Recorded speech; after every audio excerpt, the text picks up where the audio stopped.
All right, we will go ahead and call this meeting to order. And Ms. Sheldon, will you please call the roll for us? Mayor Holly Berry. Here. Vice Mayor Stephanie Dalton. Here.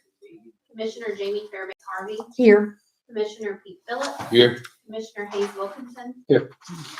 All right, for today's invocation, please join me in a moment of silence to reverently collect our thoughts, pray, and ready ourselves for this meeting and the duties to which we have been called.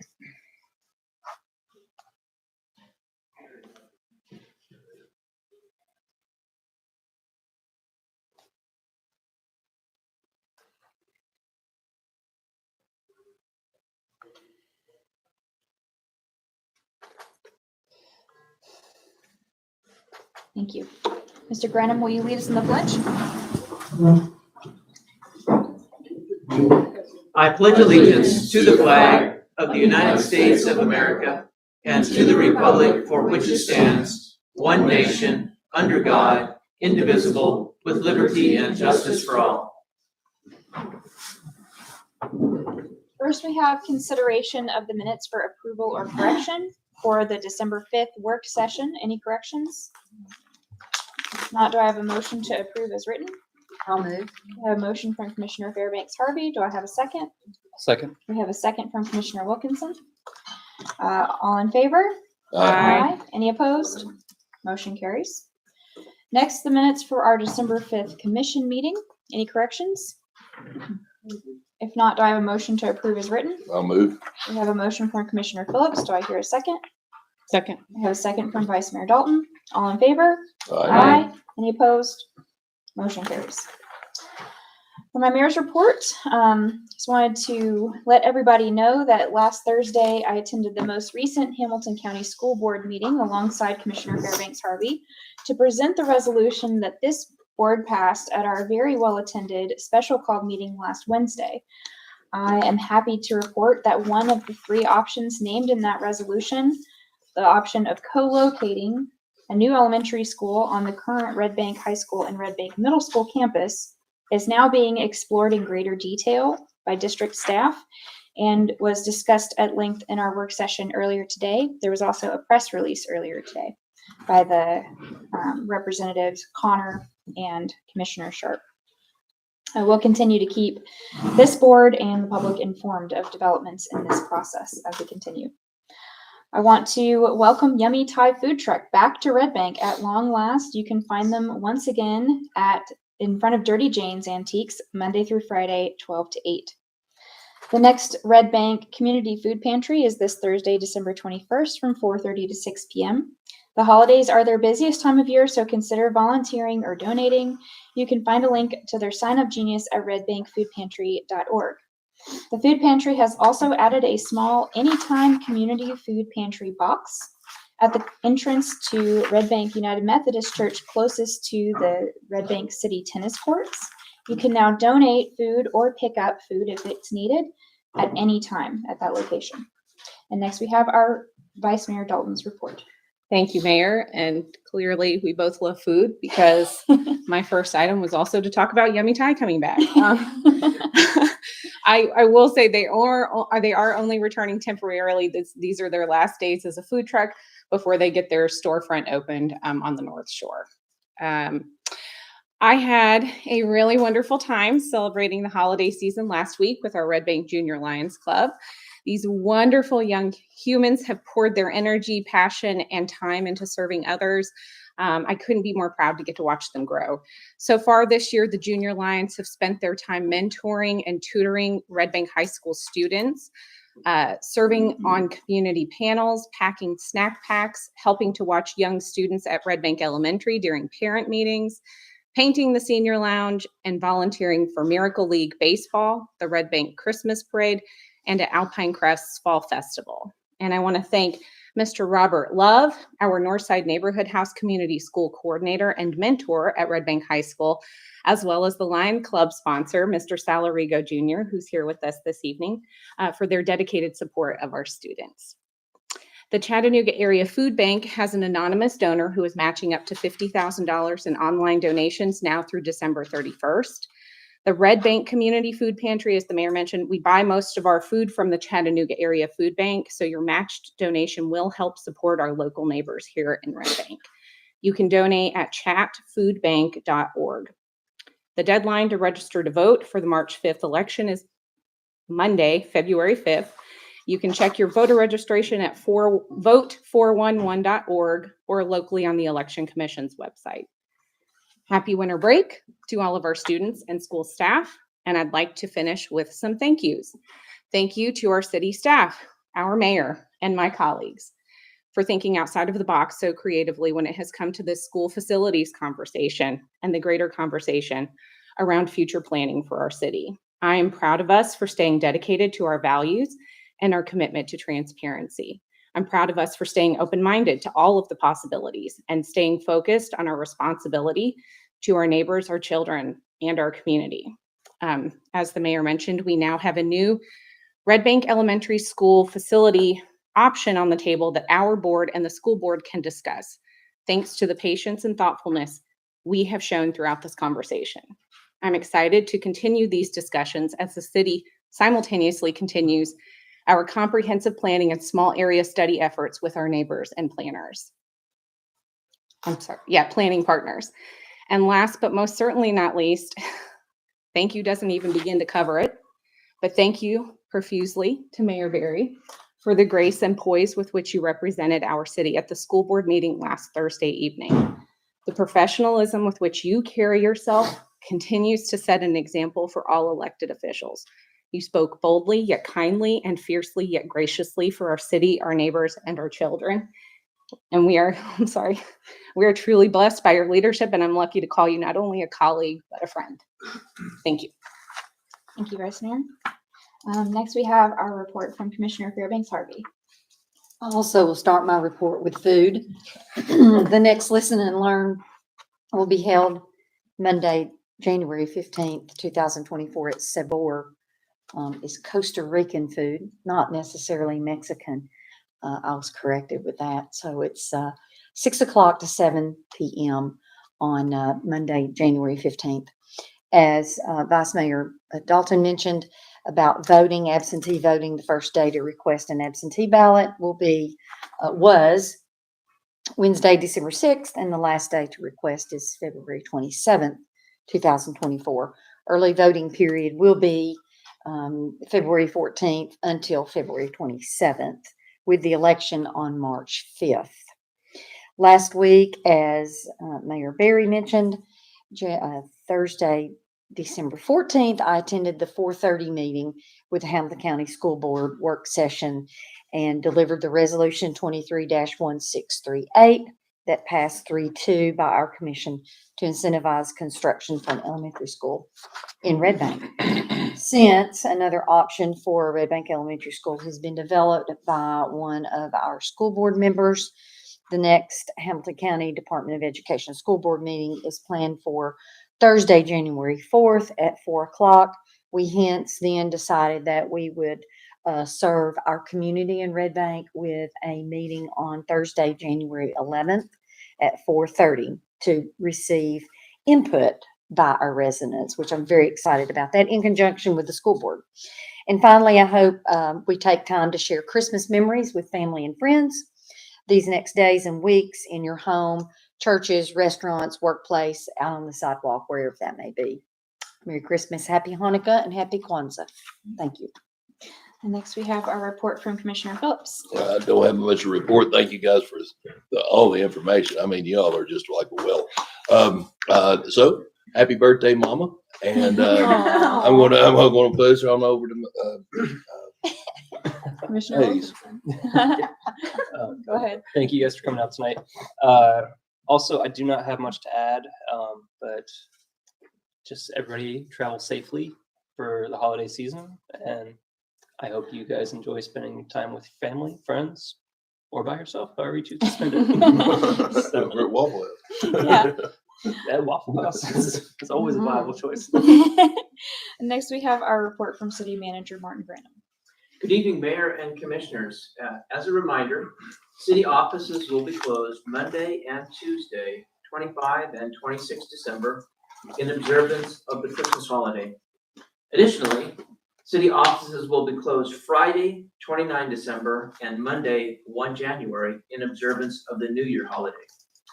Also a reminder, the City Commission does not meet the first Tuesday of January. Therefore, the next Red Bank City Commission meeting will be Tuesday, 16 January 2024, noting the special meeting that Commissioner Fairbanks Harvey noted on the 11th.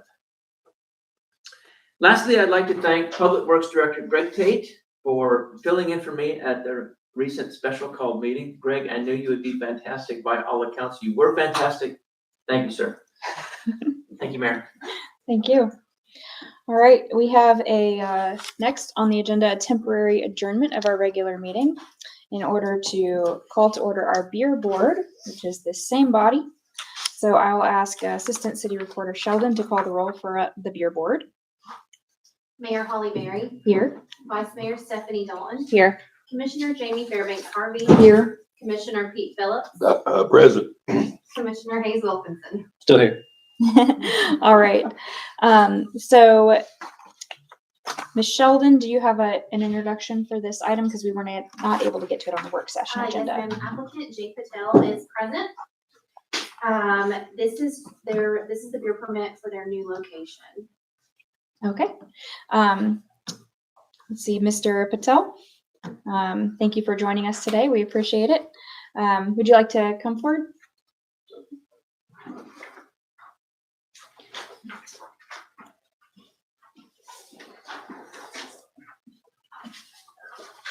Thank you for joining us today. Have you read and understand all of our beer permit ordinances? Mhm. Yeah. Thank you. Any questions for the board for this applicant? No? Okay. We're excited about your new business location on Dayton Boulevard. Thank you for choosing to continue to invest in our city and locating your business here. We're glad you were able to find a solution when the Save-A-Lot structure changed. Yep. Thank you for accommodating us. Yes, and it looks very nice, by the way, the new building. Well done. Thank you. All right. Thank you very much. Anything else needed? No, Okay. they've, started to say frequent flyers, but they know what they're doing and do a good job, as I understand. Excellent. It's always good to have a track record. Yeah, it's doing very good. Lot better than, when it was in the Save-A-Lot shopping. Oh, Oh, yeah, good. good, good. Glad to hear that. We also bought the lot next door, so we're gonna be expanding additional parking over there too. Great. So, Exciting. So before us, you can have a seat if you'd like. okay. Thank you. We have application for off-premise beer permit. And forgive me if I say your name wrong, by Jayantib High Yep. Patel, DBA My Discount Liquor, located at 2004 at Dayton Boulevard, Red Bank, Tennessee. Do I hear a motion to approve? I'll move. We have a motion from Vice Mayor Dalton. Do I hear a second? I'll second. We have a second from Commissioner Wilkinson. Any further discussion of the board? Is this in the same spot they're in? They just sell a beer now? Mhm. Okay, okay. Any comments from the residents present? Okay, if there are no more comments, then we'll call the vote. All in favor? Aye. Any opposed? Motion carries. Thank you very much. So we will now, having concluded our beer board business, adjourn our beer board hearing and reconvene our regular called meeting. We will move on to, we have no unfinished business, so we're moving on to new business now. First item of new business, public hearing and consideration of ordinance number 23-1251, an ordinance of the city of Red Bank, Tennessee, amending the zoning ordinance and maps of this city to rezone property located at 201 Memorial Drive from R1 residential to R3 residential pursuant to certain restrictions. Deputy Director Johnson. Thank you very much. Thank you. The rezoning ordinance before you does come from the planning commission with their recommendation. Their recommendation also included an exclusion, a condition to the rezoning. The applicant is here this evening. The zoning map that is before you, it's a unique piece of property. I think giving consideration to the zoning that it's currently identified as being R1. Some of the surrounding uses to this particular single structured property is a multifamily unit as well as a duplex. So there is some more intense residential units, residential uses happening adjacent to this particular piece of property. I'll let the applicant clarify, but it is my understanding that the intent of the request at this time is the property that he owns, it has been recently completely renovated. If almost not rebuilt, is my interpretation of it. At this particular moment, his request is to allow it to qualify for a short-term rental. Our current regulations for short-term rentals are exclusive to R3 zoning districts. So again, the planning commission did provide the recommendation. They did propose a restriction for single-family use only. Our Set D planning staff, one of their concerns was whether or not this would be subject to a spot zoning incident.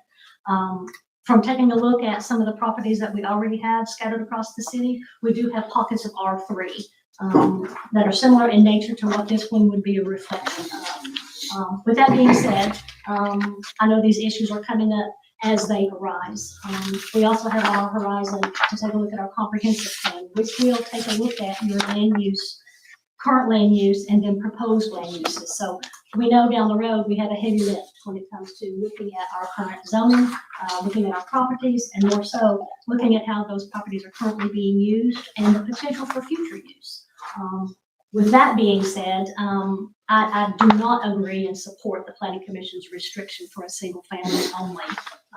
Knowing the multifamily uses that are happening around the property, not that I'm wishing ill will, but if you put a restriction on a piece of property that is zoned for a higher use and for whatever reason that structure no longer exists, there's things that happen.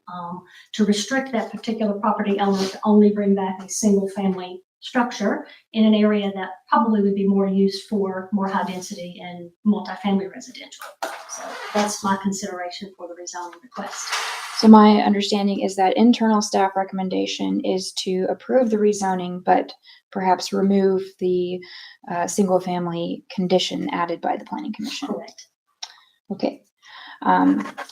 Any questions for Ms. Johnson? Mr. Stolz? Brought pictures, but. I'll let Mr. Stolz chip Okay, in we've first. been talking about a condition of single-family use only. The printed ordinance says multifamily dwellings shall be prohibited. Those are two different things. Okay, 'Cause so, if the condition is single-family use only, that's gonna cover that you don't have a thing that looks like a duplex or other use, either type of dwelling on the front. But I understand the whole idea is to make it eligible for a short-term rental. Correct. Is that a single-family use? Or is that if you're restricting it to single-family use only, does that allow for short-term rentals? Don't think it does it? I would have to take a look at the actual ordinance itself to see how it reads. It's my understanding, as the property is, if it were rezoned R3, that particular use would therefore qualify for a short-term. That's what I understand as well. Yes. But my concern is that use of the English language in the printed restriction could cause some difficulty down the road if we don't clarify that and add some sort of an allowance for that short-term rental use in there. Okay. this is page 9 of our agenda packet. Yes. Yes. And where does it say single Under family? section 1, the condition is listed for in one close friend, multifamily dwellings shall be prohibited. And we're talking that it can be expressions we have used here is use. So I want the commission clear on what it's voting on. Okay, so if we were to adopt this ordinance and strike section 1, condition 1, that would satisfy the intended use of the current owner as well as future uses. As expressed, but it would also, if you strike that language, it would limit the type of structure that could be put there. Well, the restriction is that multifamily shall be prohibited. So if we Right. strike the language, then multifamily would be Or allowed, would be allowed, yes. Right. And I which, think that's what Ms. Johnson was expressing her opinion, is that it's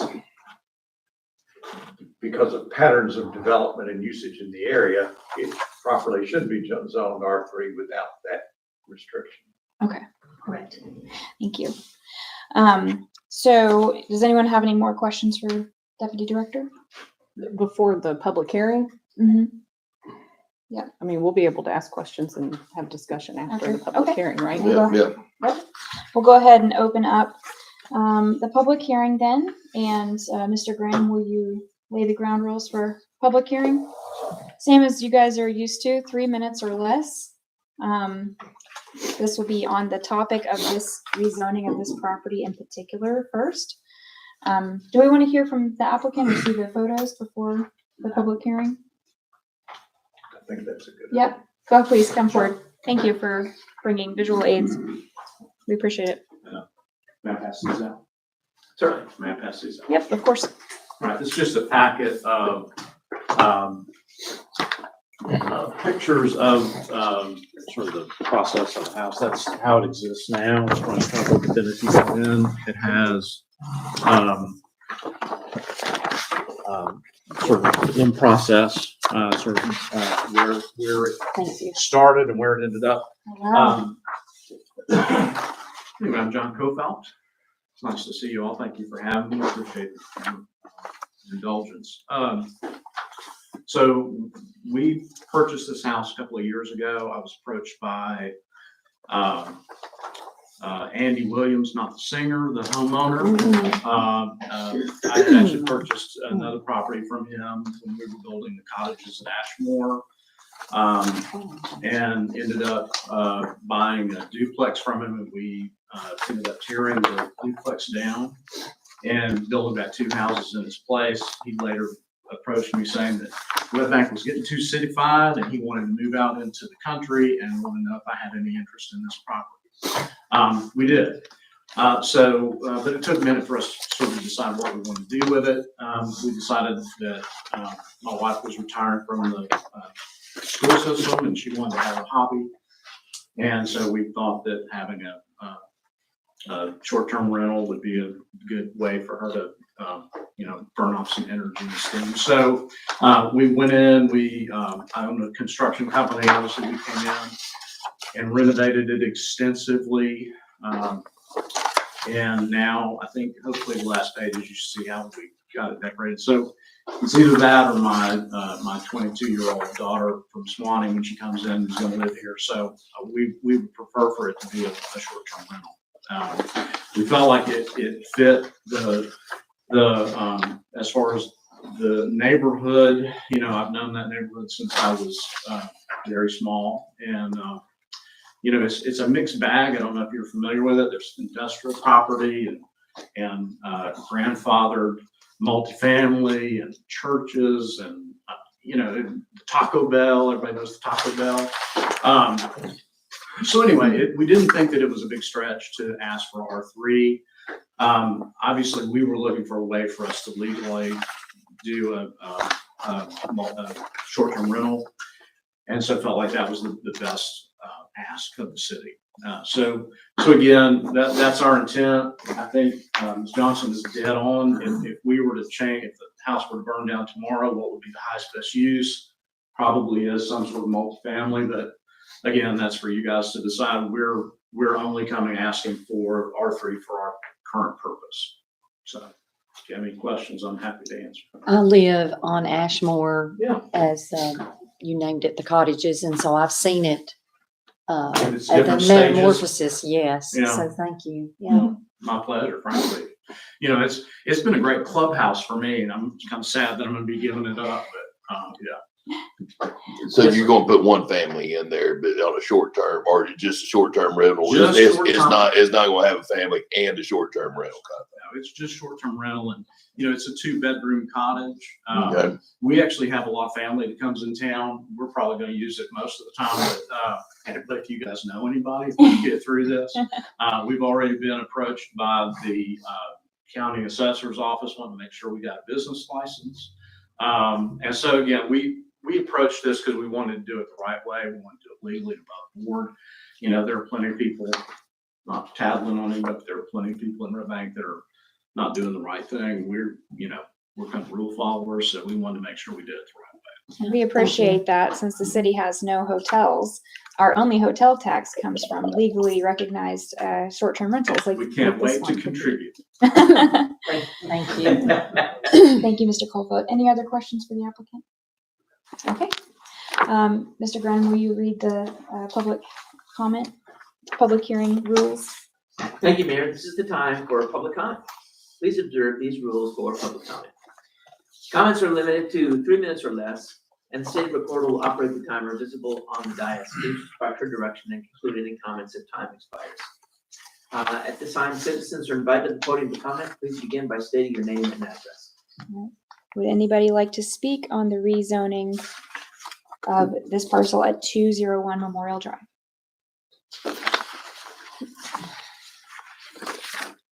David Skedron, 4810 Stag Road. I just want to come up here in support of the rezoning and striking the prohibition on multi-family uses. I appreciate the applicant for being above board with the short-term rental. I know that a lot of people don't care for them. I think that the location of this property right along our commercial the boulevard, which is a commercial corridor, is an appropriate place for short-term rental.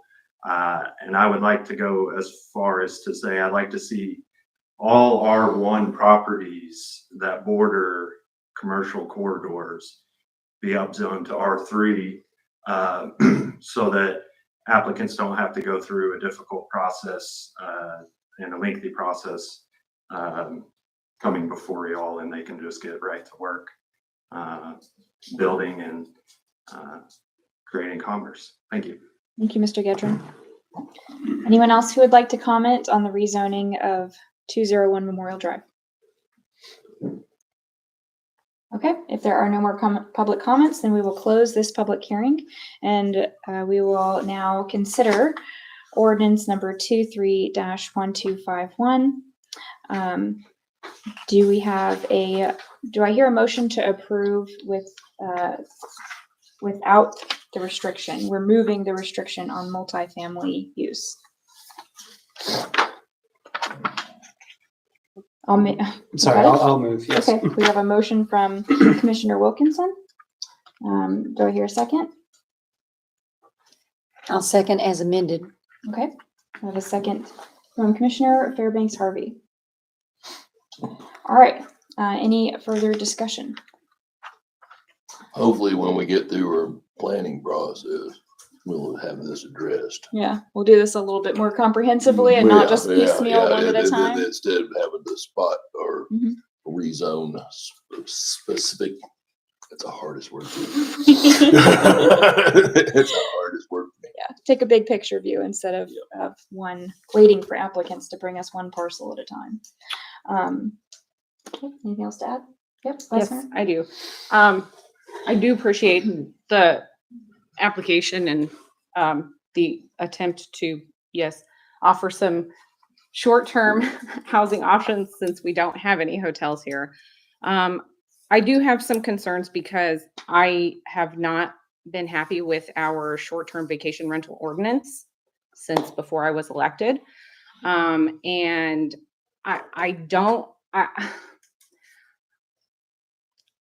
I'm not, as you all just discussed, I'm not a huge fan of like this kind of piecemeal like rezoning.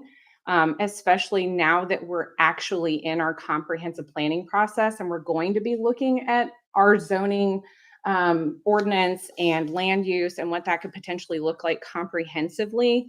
And so those are, I have that concern. I also have a concern about the fact that, we're around 47% non-owner occupied in our community. And this is a single family home that is now going to be a rental potentially indefinitely, instead of being an opportunity for like a family to come in and purchase a home and establish roots in our community. So I do have that concern as well that I wanted to bring up. And I don't have an issue with what you've done. And I do very much appreciate the work that you have put into to renovating this building and this home and making it livable again. And so I just wanted to bring up those concerns that I have. And if you all have, any desire to talk any more about it or discuss or ask questions, then we can do that. Well, this is a little beyond the question at hand, but my understanding, if you don't mind me asking Ms. Johnson, is that we will be taking a look at our short-term vacation rental policies as a part of our comprehensive planning effort. Yes. All of your ordinances that are on your books now, in regards to land development, land use, those will be ultimately chipped away one at a time. Review it. Is it standing? Is it in compliance or in harmony with what our comprehensive plan is producing? And if not, then we'll go back to the drawing board.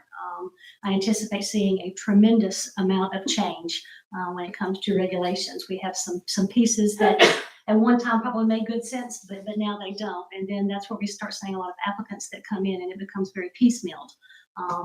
Again, not to be detrimental to an applicant at their moment and their time, understanding that we're walking through a comprehensive plan. I don't know that we've had a tremendous amount of short-term rental applications or requests to come in of late. Doesn't mean that they won't start. The commission always has the opportunity or the option to take a look at a potential moratorium on any future short-term rental applications until such time as your comprehensive plan is complete. If that's a desire, we can probably research some of that information, starting with the planning commission. That's one way that a community can kind of help offset the instant push of piecemealing ideas and rezonings as they come along. But as it reads right now, and how your zoning is and what's before you, I would recommend that this particular rezoning request move forward. Thank you, Deputy Director. I'm of several minds. On the one hand, I am concerned on a much larger scale, bigger picture. It's a nationwide issue. The short-term rentals pushing out affordable housing, especially the opportunity for long-term rentals that are needed by lower income families and individuals. But where we see that happening rampantly elsewhere, I mean, as nearby as Chattanooga, of course, our neighbors, but especially it's been rampant in Nashville and places that are tourist destinations, is we see out of state, LLC corporations buying up whole streets at a time and flipping houses and making massive swaths of short-term rentals. So in this case, I'm not personally concerned because we have a local actor who's here. It's not a massive corp coming in from far away to rain down havoc upon our city.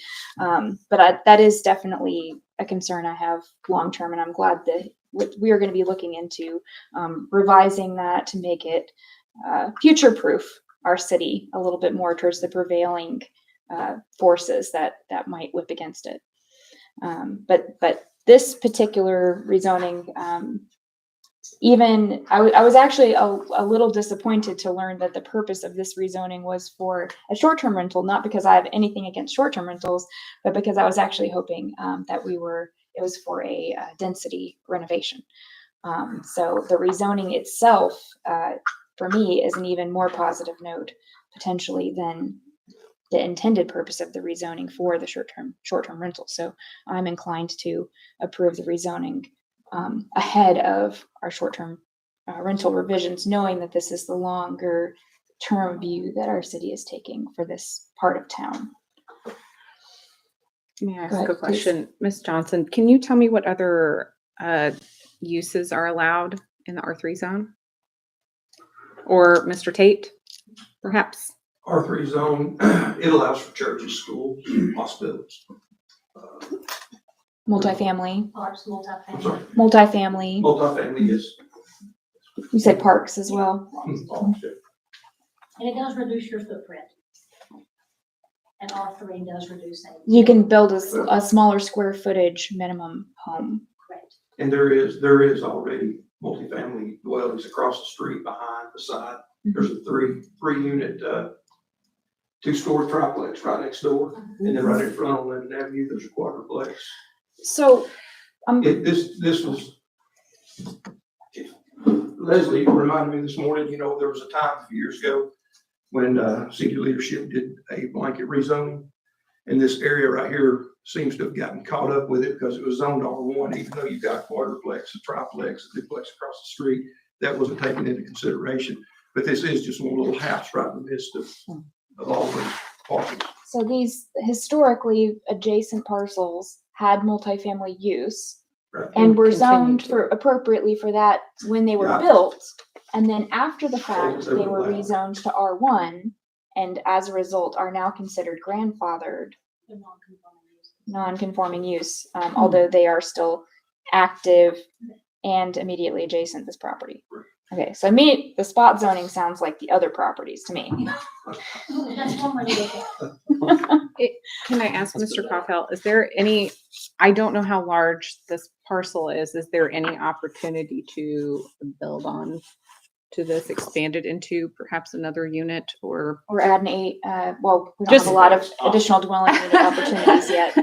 I didn't know what size the parcel was. It's a relatively deep lot. It's a narrow lot, but it's a very deep lot.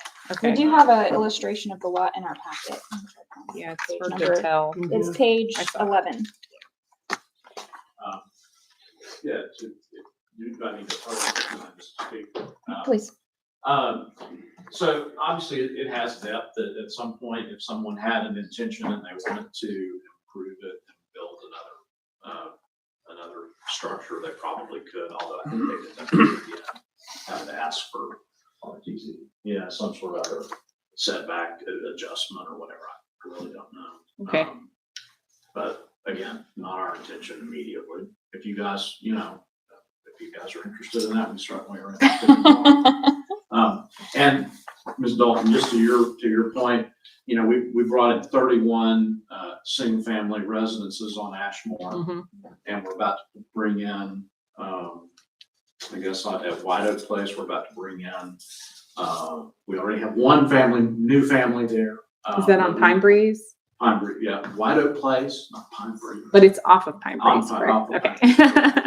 So we'll have 20, 13 and 16, 29 Okay. single family residences there. So we're doing our best. We're doing as much as we can. And we've got some other exciting things. I think you guys know about. Well, your ratios are looking good for We're one fine. short-term rental. All right. Thank you. Any other comments or thoughts? Okay. So we have a motion and a second. So I'm all covered up in my reference images here. We have a motion, Commissioner Wilkinson, and a second by Fairbanks Harvey to approve with striking the condition added by the Planning Commission to prohibit multifamily. We've already had a public hearing on the topic. So if there are no more discussion of the board, is everybody ready to a vote? All right, Ms. Sheldon, will you call the vote for us? Mayor Holly Berry, Yes. Vice Mayor Stephanie Dalton, Yes. Commissioner Jamie Fairbanks Harvey, Yes. Commissioner Pete Phillips, Yes. Commissioner Hayes Wilkinson. Yes. Motion carries on first reading. We will have a second and final reading at our next meeting on January 16th. Thank you very much, Mr. Colfett, for coming and for your investment in our city. Next, we have Resolution 23-1639, a resolution of the Board of Commissioners of the City of Red Bank, Tennessee, amending Resolution 22-1522, appointing up to 10 members to the City of Red Bank Cemetery Citizens Advisory Board. Mr. Granum. Thank you, Mayor and Commissioners. I'm super jazzed to have Angela Schmidt standing next to me and also Sal Rigo Jr. two cemetery superstars, if I could be so bold. Just a little recap here. As you know, the commission has an ordinance 21-1181 that establishes procedures for creating these boards at the will of the commission. And recently, the commission did create a cemetery advisory committee with Resolution 22-1502, and it set the committee membership at 10. And we have been serving so far with 8, and Angela would be number 9. We still have a spot vacant, and she was actually featured when Sal came up and gave the update. She was the one getting rid of that privet, and I know we want to do that as everywhere we can. So, That's right. Angela, anything you'd like to say? Sure. Hi. Thank you so much for the introduction. And hello. It's really an honor to serve on this board. I've always loved cemeteries, and I also love nature. And so I view cemeteries as a really good place for public green space. And so I look forward to seeing this cemetery really come into a place for people in nature as well. Thanks. Amazing. Great. Thank you. Thank you. Thank you. All right. Anything you want to add, Sal? No. Gosh, pull it there. Sal's done a great job making the committee fun. So thank you, Sal. Thank you, Mark. Do I hear a motion to approve? I'll move. We have a motion from Vice Mayor Dalton. Do I hear a second? Second. I have a second from Commissioner Wilkinson. Any further discussion? I just want to say thank you, Ms. Schmidt, for volunteering already before you even became a member of the board, and for being willing to serve. We really appreciate all of our citizen volunteers who make our city a richer place, and bringing your passions to our public spaces. All right, are there any comments from the residents present? If there are no more comments, we'll call the vote. All in favor? Aye. Any opposed? Motion carries. Welcome to the Cemetery Citizens Advisory Board. Next, we have resolution. Thank you, Sal. Next, we have Resolution 23-1640, a resolution of the Board of Commissioners of the City of Red Bank, Tennessee, authorizing the purchase of one 2023 Ravo 5 I-Series street sweeper and accessories from Southern Vac Inc. in the amount of $280,000 for use in the street sweeping and stormwater maintenance for the Public Works Department. Director Tate. Thank you, Mayor.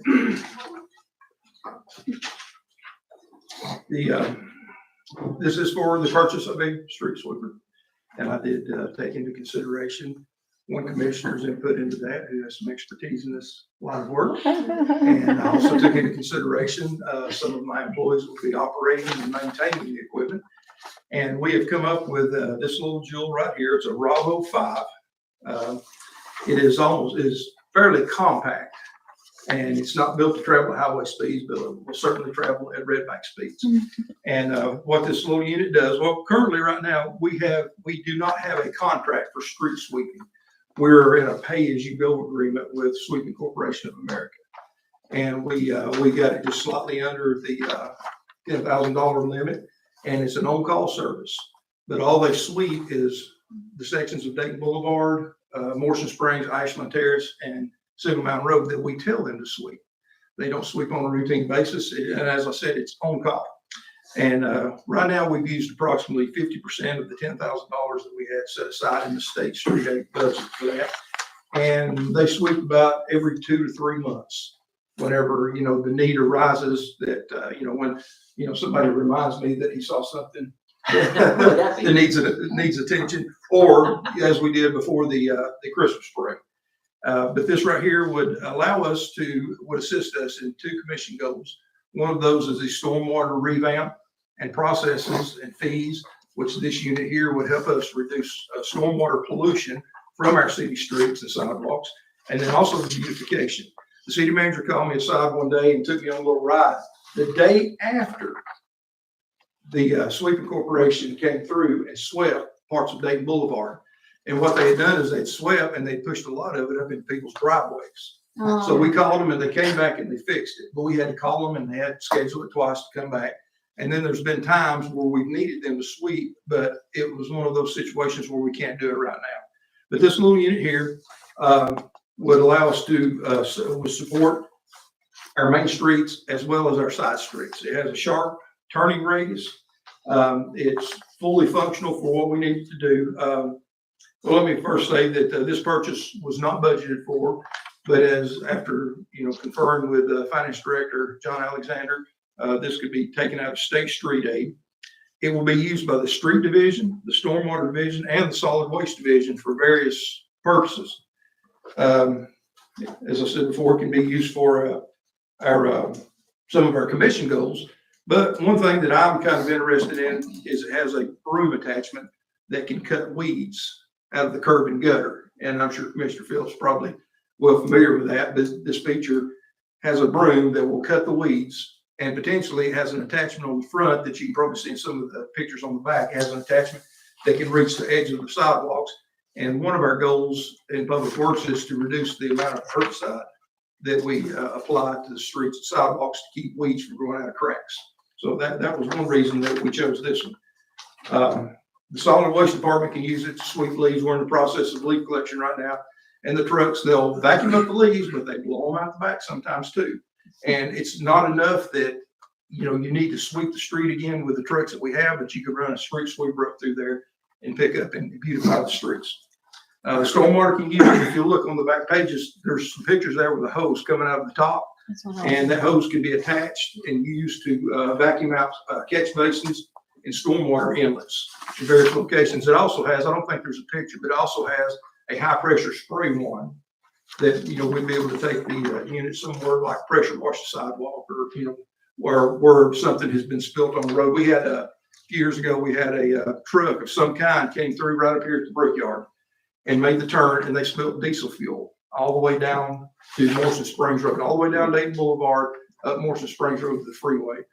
And the only thing that we could do is go and put oil absorbent material on it. And I think we had to call Commissioner Phillips at the time to come and sweep up the mess. And this would give us the capability of doing those spontaneous things that take place. I think the sand and the material we put out there probably stayed out there 4 or 5 days.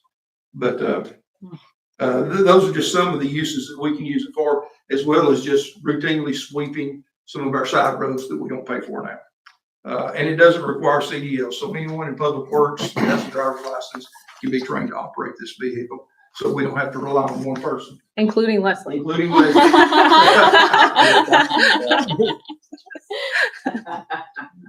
We are purchasing this through a Sourcewell contract. This unit originally, whenever I first inquired about it, I didn't mention anything about Sourcewell. I was just getting some quotes just to see what kind of money we were talking about. 320. $345. $345. The price is Whatever I right. mentioned, when I mentioned Sourcewell, they come down to about 320, about 315, 320, somewhere in that neighborhood under the Sourcewell contract. Then they brought a demo unit, which is what we're intended to buy. It has 12 hours on it as of last week, but it's a demo unit. We're going to get full coverage, full warranty, and everything. But they lowered the price to $295,000. And then I talked to the guy just maybe 2 weeks ago, and he said, "What would it take for you to buy this truck?"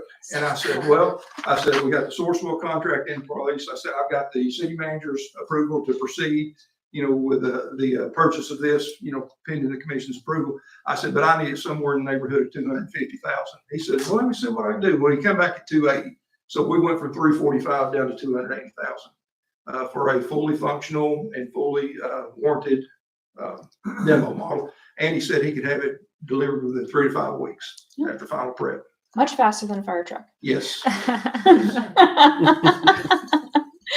All right. It's already made. Yeah. Any questions for Director Tate?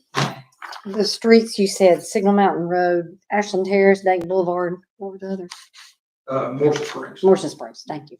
Yeah, and sweeping. Well, the street sweepers come through, but we have a problem with weeds growing up around the overpass supports on Signal Mountain Road, right there at the busiest intersection there at the exit ramps.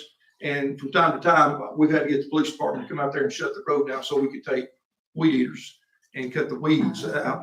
This year, hopefully, would eliminate some of that. brush cutter will. It'd be kind of dangerous work. How, what were you about to go? Go ahead, no. I was just gonna ask, how often do you see this staying in motion? I mean, like every day My out intention- of the year kind of thing? My intention is anytime that someone needs something to do, they will be sweeping the streets. That's why it's gonna be all three departments will have access to use it. And the two supervisors, they'll be able to employ people, I mean, from time to time, on a frequent basis, I'll call Ricky Reeves and I'll tell him, hey, Rick, somebody, garbage trucks, they pull out of the apartments on Dayton Boulevard. They empty the dumpster, bags of trash is up there and they throw trash all down Dayton Boulevard. Well, our option right now is to send Gene Watson and somebody else out there flagging for him and let him pick it up by hand. This here would allow us to do most of that with a piece of equipment with warning lights. But my goal is to put it in practice just about every day if we can. I can't guarantee that, but that's my goal. That would include like just into the neighborhood streets, Yes. like regularly? Yes, ma'am. Okay. And, I don't see us running a route, like we do with the tractor, Right. but I do see us, being able to frequently go into neighborhoods, especially where there's been a utility crew that's come in there and made a street cut Mhm. and left some debris. I see us, being able to, we can ask them to clean it up again. Utility to come back and do it. This is somewhat of a joking question, but also kind of serious. Mr. Bell is a man of many talents. Could he fix it if it breaks? Yes, I have no doubt. And I showed it to him, and he tells me probably the same thing that Commissioner Phillips will tell you, that on a street sweeper of any kind is a headache. Well, if I may, all right, I think it's a bad idea for us to try to do new street sweeping. They're very specialized piece of equipment. You got to know how to set them up. If they ain't set up right, they don't sweep good. And then all you do is drag out all the nails and screws in the middle of the road. This is my opinion now. All right, this is a Scarab unit. Scarab makes this product. They're from Sweden, is that right? I believe they're from Sweden. This is I've looked at these at trade shows. I've been there, and there's a lot of buckles, arm movements. What do they call the knuckles, where you adjust your knuckles and Turnbuckles. yeah, turnbuckles, and and if you're going to run 3 men in this thing, you're going to have a lot of problems with it because they are very easily. It's a guy in 2 minutes can cause $20,000 worth of damage. And being my experience on any sweeper truck that I've ever had, you can almost bet 10% of the cost in maintenance. This is brushes, brooms, elevators, fans, filters, cleaning. Is it a stainless steel? Yes. It is. That's one plus. Okay, I'm just going to say, but these things are a nightmare. And I've run them, I've worked on them, I've welded them, but that's just my opinion. Sorry to put a wet blanket on the fire here, but I'm just saying for $280,000, we can contract a lot of services and come up with a program. And I think that would be a better option for our city to not be in the street sweeping business. These are not garbage trucks. They are they are technical. If you don't have them set up properly, they don't do the job. And it takes somebody that knows what they're doing to get them set up properly where they'll sweep up a dime. That was always our thing. You throw a dime out there, if it doesn't sweep it up, doesn't get it, and who's our dealer? It's a Southern Vac. Where are they located? They're in South Carolina. Well, they've got Okay. they've got companies all over the region. All right. There's Just saying this is a total. Service centers in Oliver Springs, Tennessee. The what now? Service centers. Oliver Springs. All right. These are all total hydraulic, hydrostatic. Hydraulic, hydrostatic, All right. purpose built. Right. And they're very popular. They're very popular. Sounds like we have another expert in the house. And they're very popular in Europe, right? Very popular. Very popular. Would you introduce yourself, sir? Yes, Jacob Abbott. I'm with Southern Vac. I'm the territory manager. I've had the opportunity, family-wide, to have been doing business with Red Bank for 40+ years. Y'all still run one of the trucks that my father sold many years ago. So we've worked with and around with you guys for a number of years. The Fayette Group is actually who owns. They're the owner of Bravo Group. They are based out. They're based out of France, I'm sorry, they're Norwegian. They're out of that. It is a purpose-built, what they consider a compact sweeper. In that, it's a pure vacuum sweeper. It is not regenerative air. It is not mechanical. Fayette is the largest sweeping group in the world. Again, Commissioner Phillips, you asked about stainless steel hopper, lifetime warranty on those. The machine itself comes with a 2-year warranty.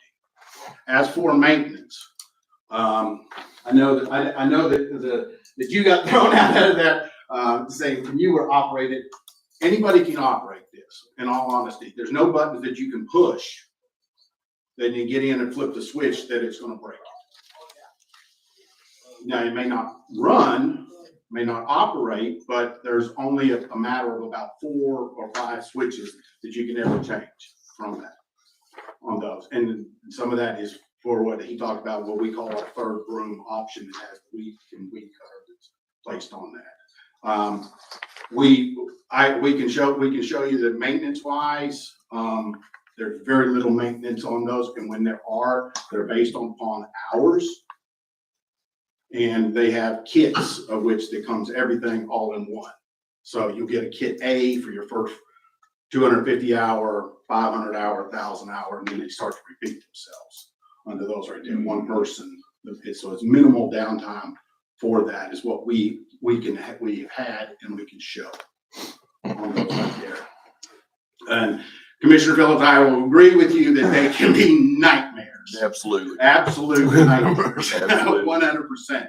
And an operator can cause a lot of damage if he is not careful. You run over a curb in one of those, you got a headache. You can, yes, absolutely 100%. So with that, this is from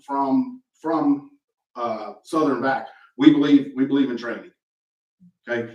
We're not going to ever say that we want to have 6 operators out here that's going to swap out, because thereby that if we can get one or 2 people dedicated from each one of your 3 groups in that's going to be a success from that. You will have those backup operators. Are they going to sweep as well as the everyday operators? No, but I'm just right up the road, 2 hours up the road. And let me say this. Jacob did bring the unit and let us take a look at it. I wasn't there to influence anybody or tell anybody, this is what I want to buy. He took it up to them. He let them independently operate it. And two of my guys come back and like this particular unit because you set up above the wheels and you have the brushes in front so you can see the curb and you can see where you're driving. Yeah, I did notice that it has a very short front end that would make for good visibility. Yes. So, sorry, I was going to ask about some operator training. Is that included with the purchase of this machine? As you change operators, we get a phone call, we come back in and train. Okay. That, again, Southern Vac, we pride ourselves on training, but as you swap out, because it's hard for us to keep people, especially on the maintenance side, and it's hard for you guys to keep employees also. So we know that there's going to be turnover. Okay. Our retention's doing pretty good. Mr. Grannon, did you have something you wanted to add? I do, Mayor. Thank you. Of course, Commissioner Phillips is right on everything he's saying. And here's how we are going to. I wouldn't say all that. Thank you. But here's how we intend on addressing those. As the city manager, this is a huge ask of you as a commission and of the city to resource us on this level. But I believe the expectations of the city are to perform at that level, where we have clean streets and not just the major boulevards, but our parking lots are clean and the throats that go into some of these big apartment complexes, they're clean, that we are able to reach beyond just the curb line, maybe into the throat of some of these bigger establishments that were Johnny on the spot after a mishap and there's debris on the road. We can now do that. But really, 2 things gave me really motivated me to do this. Number one, the quality of the public works team that we have. When we resource them with this kind of equipment, they will take it and run with it, and you will see the difference in our streets. They will own our streets at a higher level, and the city will look and feel cleaner. I guarantee it. And number two, Randy Bell. Randy Bell is the kind of guy that you can put this piece of equipment, under his care, and it will get life cycle and beyond in terms of lifespan. But number three, I would also add that it is all about the operator, not only in terms of A, the performance of the equipment, but B, the maintenance of the equipment, but C, not running into objects on the road. So it won't just be anybody that needs a spare time to get in the seat and start driving down our streets. This will be somebody who's trained and fully qualified, knows the route, knows the equipment, has an expectation for performance of the equipment, and it will be operated in that light. It won't just be whoever we toss the keys to somebody. And I didn't mean for it to sound like that. What I meant to say was, there comes times that, we finish this and we finish that. And then, Ricky Reeves and J.B. Allen have people that need something to do. Well, they can take those people that have been trained to operate it and put them out there doing it. I got some more questions here. How much do we spend sweeping a year? Well, I just want to extrapolate this because $280,000, I can do a lot of contract work for you, sir. Well, A lot of contract work. And I'd put you under contract. I'd have an emergency service call. I'd have that in our contract. So we just haven't experienced a level of service delivery by a contract that owning it with the in-house ownership of the roads and gutters and curbs that would come from owning and operating equipment. This is a big investment. I think you'll see the results on this order of magnitude. I don't believe we would ever be able to QA a contract into the kind of results that we'll get. When you own the equipment, you can push down the performance at the operator level of the equipment. When you're trying to do something through contract, that's a tough thing to do. It really winds up on Greg's desk or Leslie's desk if you're administering a $250,000 contract. It's not the kind of thing you push down to the technician level in public works to own and operate a contract of that nature.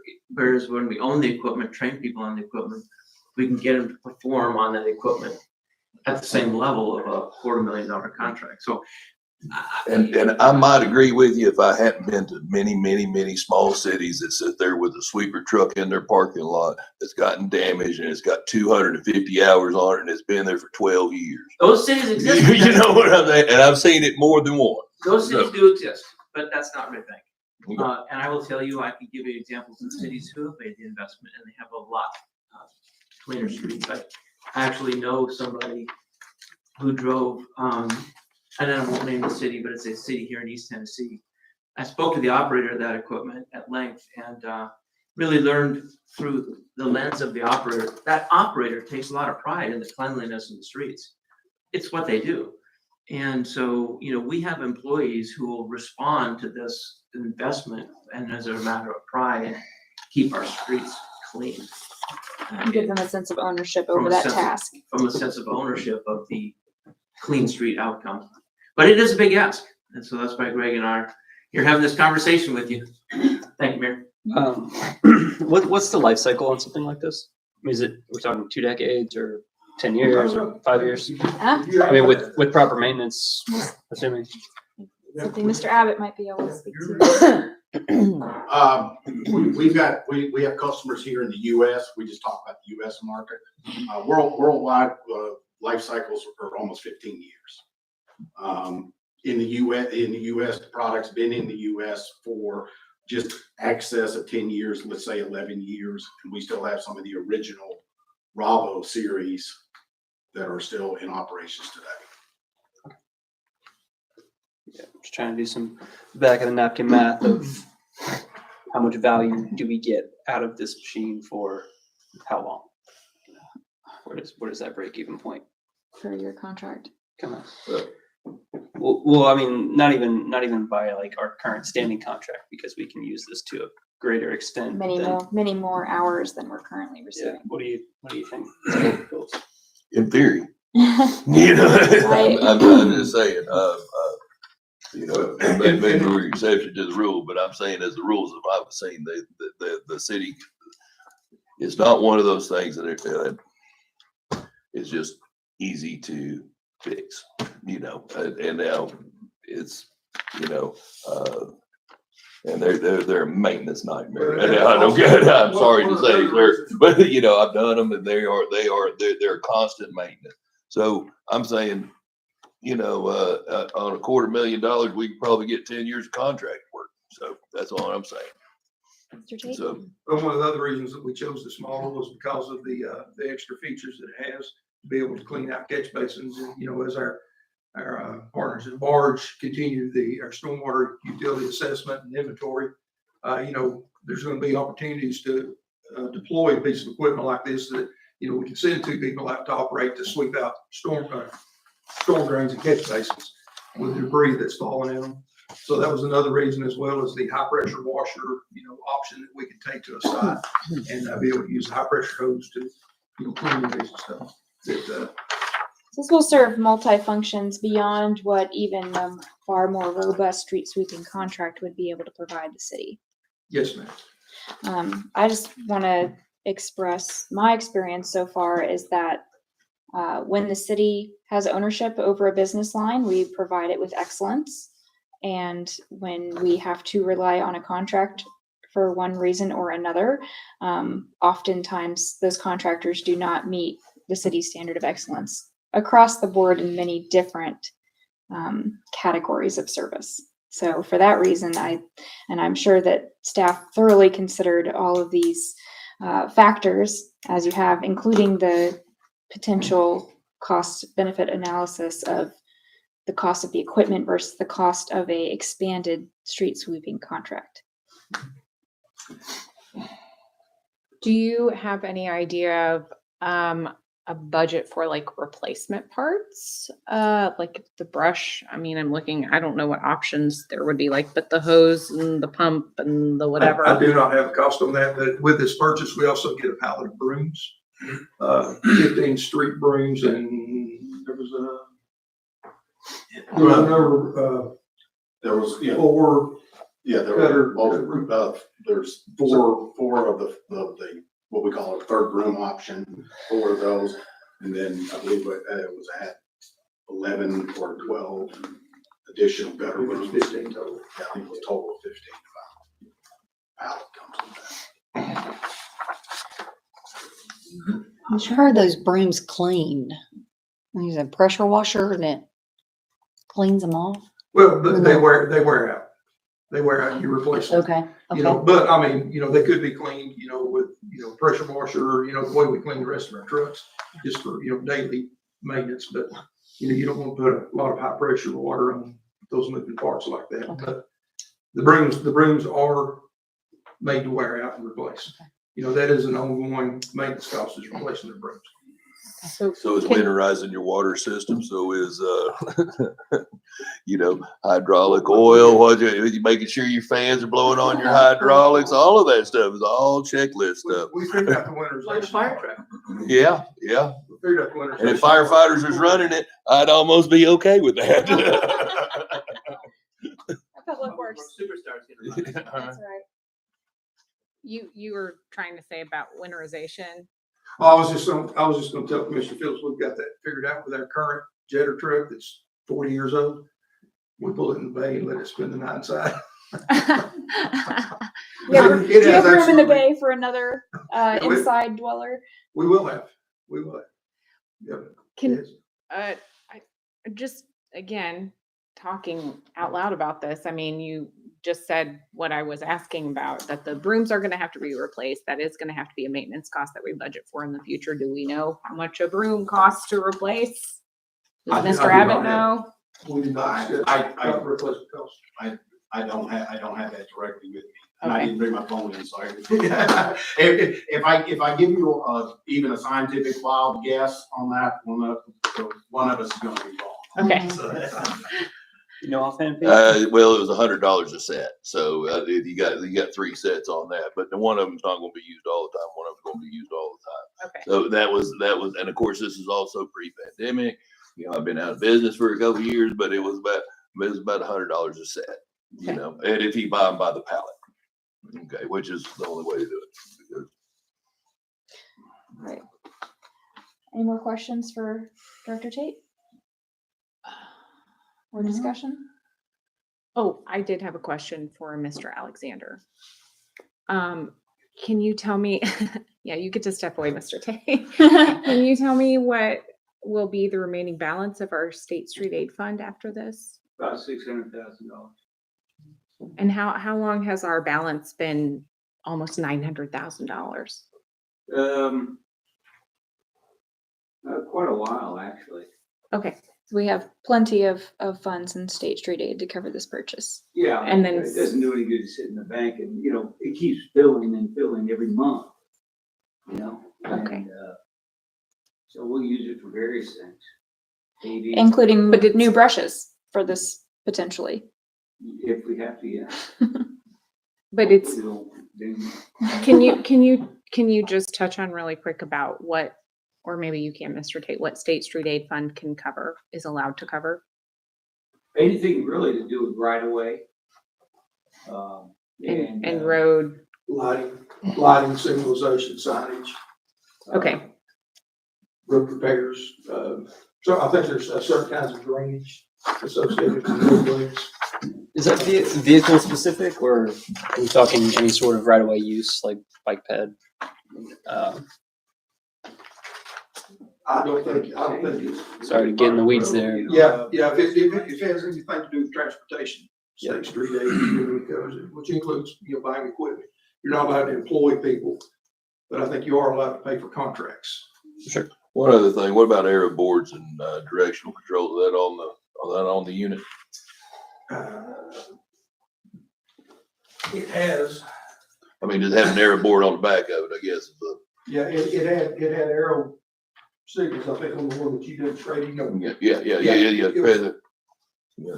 Because there is a law in Tennessee that if somebody hits your street sweeper, it's their fault during the normal business hours. So, but they get hit a lot too. So I've seen. All right, any more discussion of the board? More questions for Tate? All right, if there's no more discussion, then we'll call the vote. Oh, right, thank you. We've gone on for this discussion long enough. I've gotten off track. Thank you, Vice Mayor. So we have a discussion of the board. Are there any comments from the residents present regarding the potential purchase of a street sweeper? No? Okay. If there are no comments, then we will call the vote. All in favor? Do we have a motion Oh. and a second? Thank you.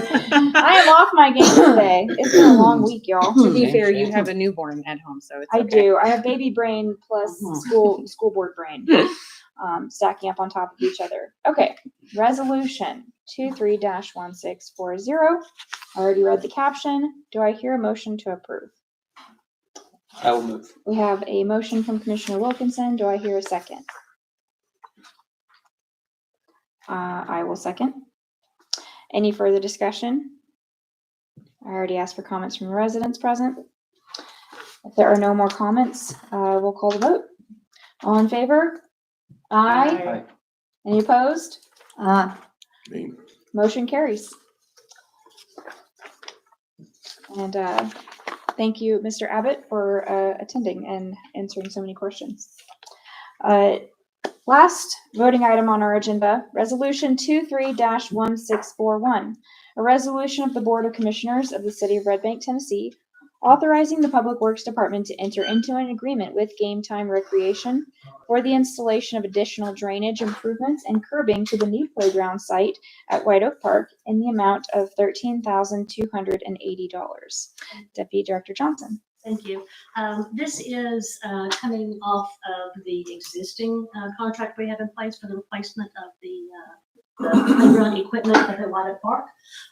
As you know, we had put the existing equipment out on govdeals.com to surplus that, and we did recover, John, correct me if I'm wrong, but I believe it was $4,550 recovery from that surplus equipment. So that's a bonus. Once we had the once we had the equipment removed, and the, landscape features that were there, the mulch and the trimming, some site work had to be done in preparation of the new piece that's coming in. So from that endeavor, we're learning that we have some drainage issues that we need to accommodate for. We're going back in with the pour in place surfacing, which, requires a lot less ongoing maintenance long-term, but initially to set it up and get it right, drainage is a significant feature to the, long-term, stabilization of that product. Included in this quote is also the curbing. I know we normally think about curbing down the roadway, but this is almost like a sloped curb, which helps with transition from the grass space up to the play structure and then back off. So it's dual effort. The total quote from the already licensed in contract installer is that $13,280. I would recommend that we utilize the surplus funds to help offset that expense. The remaining balance would be covered through the Public Works Department's current operating budget. Okay. So this was not a budgeted item because it's an unanticipated expense. Correct. But that was the question I was going to ask, was whether the drainage issues were related to the new pour in place foundation that we had planned for this site. I would say it's twofold, the feature itself and then the topography of the site that we are on. We do have hillsides that are coming at it, so this helps divert as well as to protect the surface that's going to be put in place. Right. Do you know if the pour, go ahead. Well, I was gonna add, when this first came up, Jeffrey and Justin Hedrick, we talked about Public Works doing the job, and putting the curbing in. And, we could have gotten a small contract, but with the pour in place, it requires, as she said, a special kind of curb, and the pour in place kind of backfills underneath it. It helps keep the pour in place. And finding somebody that had the Skill.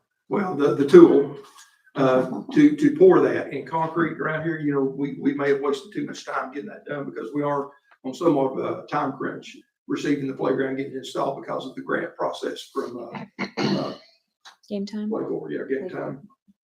But yeah, that was, we had initially looked at doing this and then we realized this was kind of out of our expertise. You're calling that pour curb? Pour in place. Pour in place. Okay, thank you. Go ahead. I'm sorry. May I ask, just for clarification, the curbing that you're talking about, that slope, that's to assist folks with different mobility needs? It pulls Get double duty. access up to It pulls double duty. It does. with drainage and then also accessibility. Correct. Okay. It's a more easier transition between the two surfaces. Okay. Yeah. Thank you. Do you happen to know whether the pour in place is pervious or impervious? It's almost like a spongy material. It does take in, and the base of it does allow for the drainage to move away. So it won't have the pooling effect. I hate to call it impervious surface. It gets it confused with our stormwater. But yes, it does play that role. Okay. Yeah. I was curious how that played into the drainage issues. Yeah. So it's very critical to get it right upon installation. Especially by a licensed contract installer, so that way we don't jeopardize voiding any initial warranties that would come with the installation. Right, because we are investing some of the money, quite a bit of the money initially budgeted for the playground equipment itself into this pour in place foundation because of the grant we got for the equipment that goes on top. Correct. So we want to make sure we do it right and we don't have to redo it because it's very expensive. Absolutely. Yeah. All right. Do I hear a motion to approve? I'll move. We have a motion from Commissioner Fairbanks Harvey. Do I hear a second? I'll second. We have a second from Commissioner Wilkinson. Any further discussion or questions for Deputy Director? All right. Any comments from the residents present? If there are no more comments, we'll call the vote. All in favor? Aye. Any opposed? Motion carries. Thank you very much. Now we've reached the time for citizen comments for items not on tonight's agenda. Mr. Granum. Thank you, Mayor. This is the time for citizen comments. Please observe these rules for citizen comments. Comments are limited to 3 minutes or less, and the city recorder will operate the timer visible on the dais. Please respect her direction and conclude any comments if time expires. Comments should be addressed to the board as a whole and not to a particular commissioner, city staff, or the audience. The commission is here to listen. not to respond or engage in back and forth, so please do not expect to reply during public comment. At this time, citizens are invited to the podium to comment. Please begin by stating your name and address.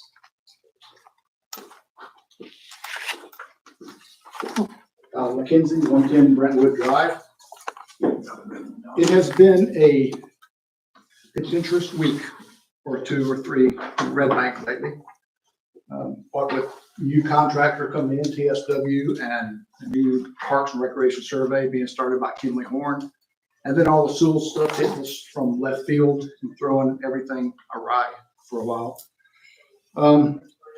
In the process of this awryness, there have been a fair number of people commenting about the Save Red Bank Central Park group, on whose behalf I'm up here tonight, that we're just a few people with a hardcore attitude and an unwillingness to compromise. Everybody in Red Bank has seen the 200-yard signs our group has put out over the last 2 years. There's no way anybody should be thinking we're just a few people. But with everything going on lately, our group thought it is time now to close a chapter on some activities we've been involved in for 2 years, which is collecting signatures of Red Bank people who support the idea of keeping the old middle school site as a public park, making it best public park imaginable, making it the centerpiece of our city and helping transform the central business district of our city. Over the last 2 years, we have collected 583 hand signatures of Red Bank citizens in support of our petition. We have collected 830 online signatures for the same petition, with 45 online comments about how important it is to save Red Bank Central Park. And I'd like, if I can make my 3 minutes to read at least part of this petition that I'm bringing tonight to the city. One copy to the city, one copy for TSW, and I also have it all digital so that I can provide it in an email or on thumb drives to whoever else wants copies of these materials. Our mission is to permanently protect all 12 acres of the former Red Bank Middle School property at 3715 Dayton Boulevard as a central community treasure for the common good. Although some city leaders want to sell the entire property to private developers for private gain, given we started this 2 years ago, it's a different environment than it is now. There are better options than residential commercial development. Red Bank has very limited public park space. Adding a large epic park in the center of town will create a quality of life hub for our community. In addition, a large, well-designed public commons will be a magnet that attracts visitors, which will entice small businesses such as restaurants and shops to rejuvenate existing commercial properties nearby. We, the undersigned, ask the city of Red Bank, Tennessee, and its board of commissioners to permanently protect all 12 acres of the old Red Bank Middle School property in public ownership and eventually develop it as a community park for the people. My time is up. Y'all get the point. You know what we're about. Got one copy for TSW, one copy for the city to share, distribute, make more copies of as appropriate. I accept it. Thank you, Thank you, Don. Thank you, Mr. Thank you. McKenzie. Anyone else who would like to speak for any items not on today's agenda? A reminder that would include the school facilities plan, because that was not on this agenda, but on the work session prior. Okay. If there are no more comments, then do I hear a motion to adjourn? I'll move. We have a motion from Commissioner Phillips. Do I hear a second? I'll second. Second from Commissioner Wilkinson. Oh, you got it this time. All in favor? Aye. Aye. Meeting adjourned. Thank you all. Hey, before you guys run off, I have Merry Christmas. wait until after the meeting to hand you your Well, then it looks like we're not paid off.